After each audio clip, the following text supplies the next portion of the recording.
தமிழ் உறவுகளாகிய உங்கள் அனைவருக்கும் வணக்கம். நீங்க பார்த்துக்கிட்டு இருக்கிறது கேட்கம் தமிழ் யூடியூப் சேனல். நான் உங்கள் நண்பன் பிரபாகரன். ஒரு FEA பண்ணணும்னா பேசிக் ஃபண்டமெண்டல்ஸ் கட்டாயம் நம்மளுக்கு தெரிஞ்சிருக்கணும், இல்லைங்களா? அந்த என்னென்ன ஃபண்டமெண்டல்ஸ் நம்ம பார்க்க போறோம். ஸோ FEA கான்செப்ட் பற்றி தெரிஞ்சுக்கிட்டோம். அந்த FEA நம்ம எப்படி அப்ரோச் பண்ண போறோம், இன்ஜினியரிங் ப்ராப்ளத்தில் அதனுடைய சொல்யூஷன் இன்க்ரீஸ் பண்ணுறதுக்கு, அக்யூரஸியா ஒரு சொல்யூஷன் எடுக்கிறதுக்கு நம்ம என்ன விதமான அப்ரோச் பண்ணணும் தெரிஞ்சுக்க போறோம். ஓகேங்களா? ரைட். ஒரு சின்னதாக ஒரு எக்ஸாம்பிள். இப்போ சர்க்கிளுடைய ஏரியா அப்படின்னு கேட்டால் நம்ம சொல்லுவோம் πr². அதே மாதிரி ரெக்டாங்கிள் அல்லது ஸ்கொயருடைய ஏரியானா நம்ம சொல்லுவோம் லென்த் இன்டு பிரெட்த் அல்லது L² அப்படின்னு சொல்லுவோம்.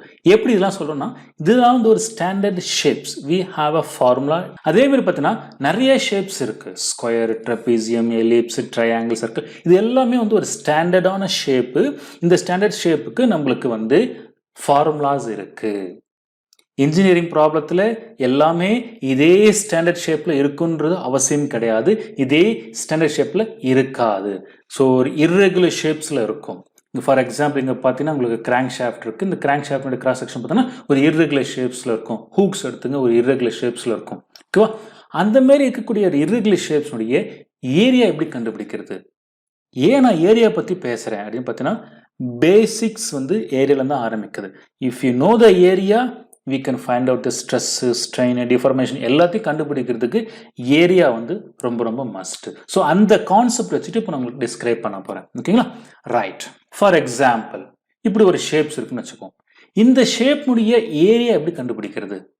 நம்மளுக்கு இந்த மாதிரி ஷேப்புக்கு ஏதாவது ஒரு ஸ்டாண்டர்ட் ஃபார்முலா இருக்குதா அப்படின்னு பார்த்தீங்கன்னா, ஒரு ஸ்டாண்டர்ட் ஃபார்முலா நமக்கு கிடையாது. அப்போ ஒரு ஸ்டாண்டர்ட் ஃபார்முலா இல்லை, அப்போ எப்படி நான் ஏரியா கண்டுபிடிக்கிறது? எக்ஸாக்டா கண்டுபிடிக்க முடியாது. பட் அப்போ அப்ராக்சிமேட்டாக கண்டுபிடிக்கிறதுக்கு நான் என்ன பண்ண போகிறேன், FEA மெத்தடை நான் கான்செப்டை யூஸ் பண்ண போகிறேன். அந்த அப்ராக்சிமேஷன் மெத்தட்ன்றது தான் FEA அப்ரோச். ஃபைனைட் எலமெண்ட் போட போகிறேன். அதாவது ஒரு 1/1 ஸ்கொயரோ அல்லது 2/1 ரெக்டாங்கிளோ நான் என்ன பண்ண போகிறேன், இந்த ஆப்ஜெக்ட்குள்ளே ஃபிக்ஸ் பண்ண போகிறேன். அப்போ எத்தனை ரெக்டாங்கிள் அல்லது எத்தனை ஸ்கொயர் ஃபிக்ஸ் பண்ணுறனோ அவ்வளோ ஏரியா நான் கண்டுபிடிச்சிட்டேன்னு அர்த்தம். So number of element into ஒவ்வொரு எலமெண்ட்னுடைய ஏரியா போட்டுட்டுனா மொத்த ஏரியா கண்டுபிடிச்சிட முடியும். ஒன்றுமே கண்டுபிடிக்க முடியாததுல நான் இவ்வளோ ஏரியா கண்டுபிடிச்சிட்டேன். ஒரு 70% ஆஃப் ஏரியா நான் கால்குலேட் பண்ணிட்டேன். ஈவன் தோ நிறைய ஏரியாஸ் கால்குலேட் பண்ணாமல் இருக்குது. இதை நான் கவர் பண்ணாமல் இருக்கிறேன். அப்போ நான் இதை கவர் பண்ண என்ன பண்ணலாம், இன்னும் என்ன பண்ணலாம், இன்க்ரீஸ் பண்ணுறேன். எதை இன்க்ரீஸ் பண்ணுறேன்? எலமெண்ட்டை இன்க்ரீஸ் பண்ணுறேன். எப்படி? சைஸை குறைக்கும் போது. அப்போ இப்படி குறைக்கும் போது நான் உங்களுக்கு நிறைய எலமெண்ட் வருது, நிறைய ஏரியா கவர் பண்ணுறோம். So accuracy of result increase ஆகுது. எப்போ? எலமெண்ட் இன்க்ரீஸ் ஆகும்போது. இது நான் இன்னும் ஃபர்தரா நான் இன்க்ரீஸ் பண்ண முடியும். இது இன்னும் ஃபர்தரா நான் இந்த அன்கவர்டு ஏரியாவை ஆன்சர் கண்டுபிடிக்க முடியும். என்ன பண்ணலாம்? இந்த ஸ்கொயர் அல்லது ரெக்டாங்கிள் எலமெண்ட்டுக்கு பதிலாக நான் ஒரு ட்ரையாங்குலர் எலமெண்ட் போட்டுனா இன்னும் நான் என்ன பண்ண முடியும், இந்த அன்கவர்டு ஏரியா கண்டுபிடிக்காம இருக்கு பாருங்க, அந்த பகுதியை நான் என்ன பண்ண முடியும், ஈஸியாக நான் கால்குலேட் பண்ணிட முடியும். இந்த அப்ரோச்சுக்கு பேரு தான் finite element approach R finite element analysis. ஓகேங்களா? இந்த கான்செப்ட் தான் ஒரு இர்ரெகுலர் ஷேப்ஸ்க்கோ ஒரு காம்ப்ளெக்ஸ் ஷேப்க்கோ நம்ம என்ன பண்ண போறோம், ஆன்சிஸ் ஒர்க் பெஞ்ச் மூலமா நம்ம இம்ப்ளிமெண்ட் பண்ண போறோம். ஒரு இர்ரெகுலர் ஷேப்ஸை ஏரியா கண்டுபிடிக்க முடியாது. அப்போ அந்த ஏரியா கண்டுபிடிக்க ஒரு அப்ராக்சிமேஷன் மெத்தட் போட்டு நான் என்ன பண்றேன், அந்த ஏரியாவை ஸ்மாலா டிவைட் பண்ற பாருங்க. இதுக்கு பேர் தான் மெஷிங் அப்படின்னு சொல்றது. The process of representing a physical domain with the finite elements is referred to as meshing. இது மாதிரி பிரிக்கிறதுக்கு பேரு மெஷிங். ஓகேங்களா? And the resulting set of element is known as finite element mesh. இந்த ப்ராசஸ்க்கு பேர் மெஷிங். இதுதான் நான் சொல்றது ஃபைனைட் எலிமெண்ட் மெஷ்ன்னு சொல்றது. ஸோ அக்யூரஸா ரிசல்ட் வேணும்னா நம்ம என்ன பண்றோம், ட்ரையாங்குலர் ஷேப்ல நம்ம எலிமெண்ட்டை பிரிக்க போறோம். ட்ரையாங்குலர் ஷேப்ல நம்ம என்ன பண்ண போறோம், மெஷிங் பண்ண போறோம். இதுதாங்க ரியல் மெஷிங் யூசிங் ஆன்சிஸ் ப்ரோக்ராம். பாருங்க, இப்படி எல்லா இடத்துலையும் ட்ரையாங்குலர் ஷேப்ஸ் இருக்கும். ஸோ மோஸ்ட்லி ரெக்டாங்குலர் பதிலாக ட்ரையாங்குலர் ஷேப். இப்படி ட்ரையாங்குலர் ஷேப்ஸ் போடும்போது நிறைய எலிமெண்ட் கிடைக்கும். அதே மாதிரி எல்லா ஏரியாவையும் கவர் பண்ணிடலாம். ஓகேங்களா? ஸோ இதுக்கு பேர் தான் ஃபைனைட் எலிமெண்ட் மெஷ் அப்படின்னு சொல்றது. ஓகேங்களா? ரைட். அப்போ FEA அப்படின்றது என்னது? இது ஒரு டெக்னிக். இந்த டெக்னிக்கை யூஸ் பண்ணி ஒரு பவுண்டரி வேல்யூ ப்ராப்ளத்துக்கு சொல்யூஷன் கண்டுபிடிக்க போறோம். அதாவது ஒரு ஆப்ஜெக்ட்டுக்கு லோடு, அதாவது எக்ஸ்டர்னல் ஃபேக்டர்ஸ், எக்ஸ்டர்னல் ஃபோர்ஸ் இருக்கணும். அதே மாதிரி பார்த்தீங்கன்னா டிகிரிஸ் ஆஃப் ஃப்ரீடம் எங்கேயோ ஒரு பக்கம் அரெஸ்ட் ஆகிருக்கணும். ஓகேங்களா? ஸோ இப்படிலாம் இருக்கும்போது அதோட பவுண்டரி வேல்யூயை அப்ளை பண்ணி ரிசல்ட் கண்டுபிடிக்கிற ஒரு டெக்னிக் பேர் தான் FEA.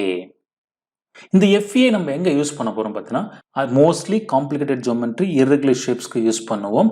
அதே மாதிரி பார்த்தீங்கன்னா எங்கெல்லாம் நம்ம அனலிட்டிக்கலா சொல்யூஷன்ஸ் கண்டுபிடிக்க முடியாதோ அங்கெல்லாம் என்ன பண்ணலாம், FEA அப்ரோச் நம்ம வந்து யூஸ் பண்ணலாம். இந்த FEA மூலமா நம்ம என்ன பண்ண முடியும், நம்மளுக்கு தேவையான ரிசல்ட் எடுக்க முடியும். For example stress, deformation, deflection, temperature distribution நிறைய இருக்கு ரிசல்ட்ஸ். இதெல்லாம் இனி வரும் வீடியோக்குள்ள நம்ம நிறைய டிஸ்கஸ் பண்ண வரோம்.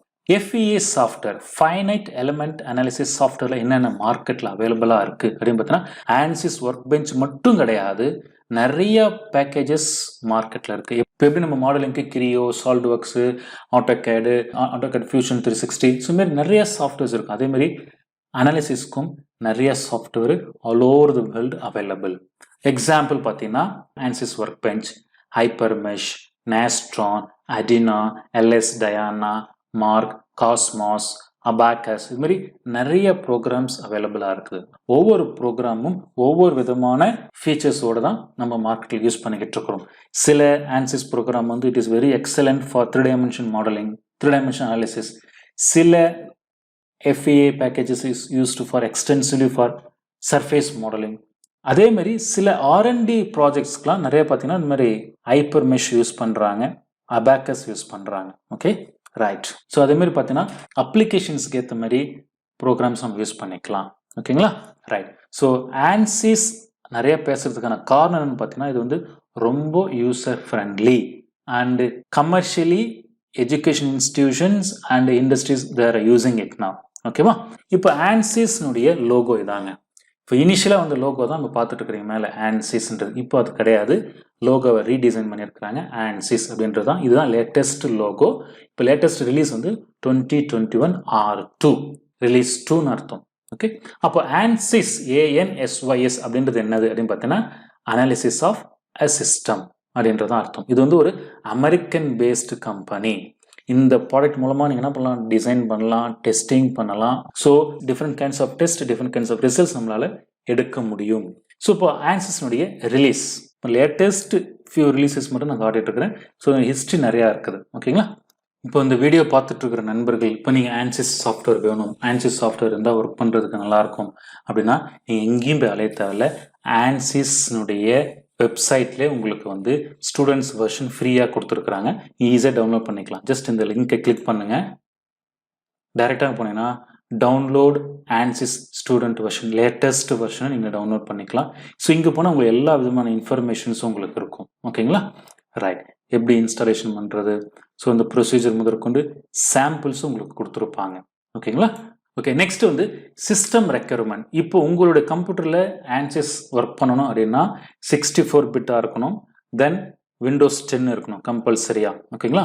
மினிமம் 4 GB RAM இருந்துச்சுன்னா உங்களுக்கு ஆன்சிஸ் ரிசல்ட் நல்லா இருக்கும் பார்க்கறதுக்கு. அண்ட் ஹார்ட் டிஸ்க் ஸ்பேஸ் வந்து minimum 25 GB hard disk space தேவைப்படும். கிராஃபிக்ஸ் கார்டோட லேப்டாப் அல்லது சிஸ்டம் இருந்துச்சுன்னா உங்களுக்கு ரிசல்ட் அதே மாதிரி ப்ராசஸிங் டைம்லாம் ரொம்ப குயிக்காக இருக்கும்.